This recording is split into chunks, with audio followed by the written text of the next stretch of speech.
Assalamualaikum warahmatullahi wabarakatuh.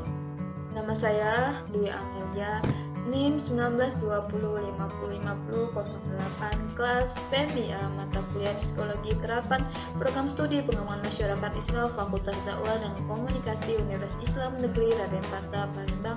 Dosen pengampu Bapak Haji Hendra Wijaya SAG MPDI. Baik, di sini saya akan menjelaskan tentang coaching and counseling dalam kajian psikologi. Coaching adalah suatu bentuk pengembangan melalui pelatihan dan bimbingan yang diterapkan oleh suatu perusahaan atau organisasi.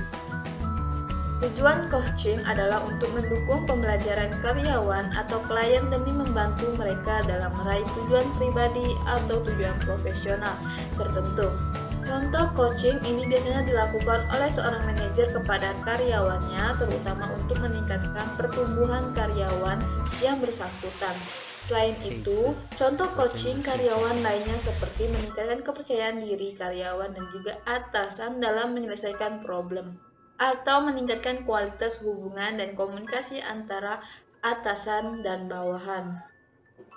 Coaching sangatlah penting dalam lingkungan ketidakpastian dan kompleks pada masa kini.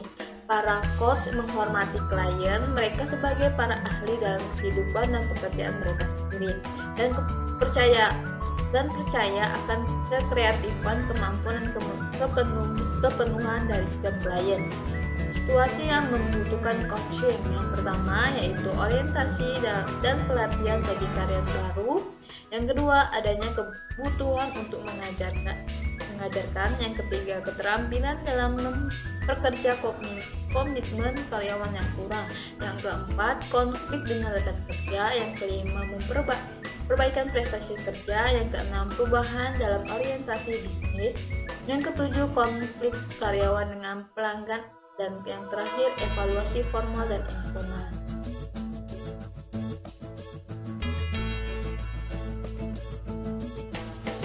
Yang selanjutnya, counseling.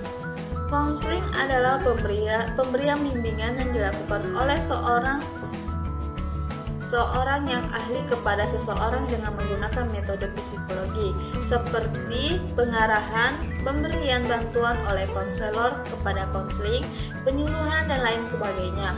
Dari penjelasan tersebut, kita dapat mengambil kesimpulan bahwa coaching dan konseling keduanya memiliki peran yang penting.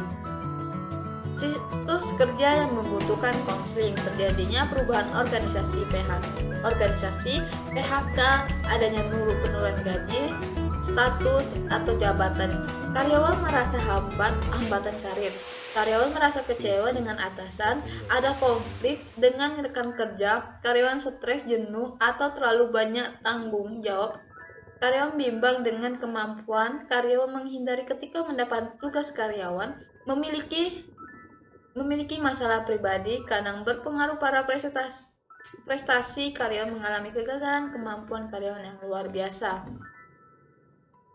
Kesimpulan dari coaching and counseling. Coaching psikologi adalah aplikasi psikologi dalam coaching, yakni memfasilitasi klien normal atau non-klinis yang ingin meningkatkan kualitas hidup yang mencapai tujuan tertentu. Sedangkan counseling merupakan kegiatan antara dua pihak, yaitu konselor yang merupakan psikologi dan seorang klien, dan berlangsung untuk menyelesaikan akar permasalahan.